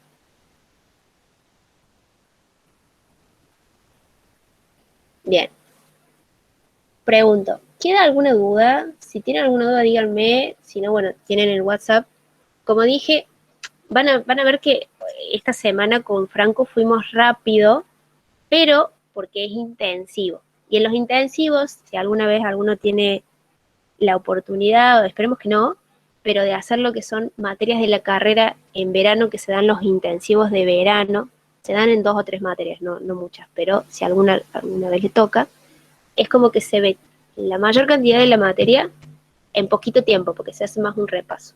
Esto es más que nada para que cuando lleguen a química hayan ya visto algo, aquellos que todavía no habían podido sentarse a ver, y lleguen como más tranquilos. Ya cuando arranque química, vamos a poder estar, aunque sea todos los días, un ratito, alguno de nosotros a mano de ustedes para sacarse dudas, si quieren que les repitamos de nuevo algo, vamos a volver a tocar todo nuevo. Es más, si quieren, nos vamos a poner a hacer los ejercicios, pero es para que tengan, como les digo, algo intensivo.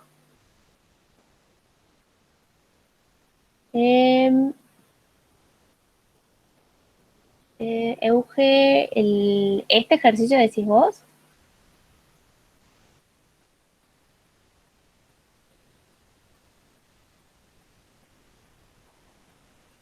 Ah, bien. Volvemos lo mismo. Yo sé que el elemento mercurio, por lo general, pesa 200,6 gramos. Esos 200,6 gramos ya hemos visto antes que están contenidos en un mol, ¿sí? Y que a su vez ese mol suele contener 6,022 por 10 a la 23 átomos de mercurio, ¿sí? Entonces, ¿eso qué quiere decir? Que si yo pongo equivalencias, esos 6,022 por 10 a la 23 átomos de mercurio, en conjunto pesan 200,6 gramos. Pero yo quiero saber el valor de un solo átomo. Entonces, aplico la regla de 3 simple y ahí esto lo multiplico por 200, lo divido por los 6,022 y ahí saco cuánto pesa un solo átomo.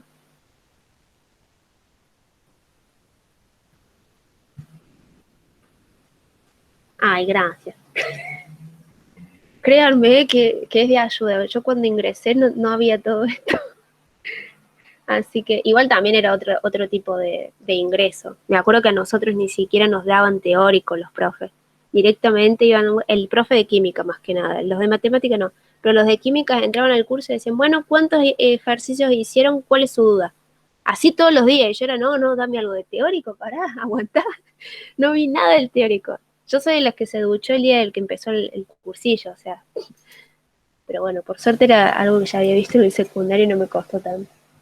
Bueno, cualquier dudita que tengan, no duden. Ah, hace un montón. Pero bien, qué bueno que vuelvas. Me encanta. Me encanta, me encanta. ¿Qué les iba a decir? Habilito la cámara para que tampoco estén hablando con una pantalla. Cualquier duda que tengan, no duden en consultarnos. Así que quizás por alguna cuestión podamos tardar, porque por ejemplo Franco está, como dijo el otro día, está preparando finales. Juan trabaja al mediodía, por eso, eso me dijo que les recordara, que hoy a partir de las 7 por WhatsApp puede resolver algunas dudas. Así que cualquier cosa, estamos a su disposición. Cuídense y cuídense también del COVID, por favor, a ver si acabamos con esta maldita pandemia.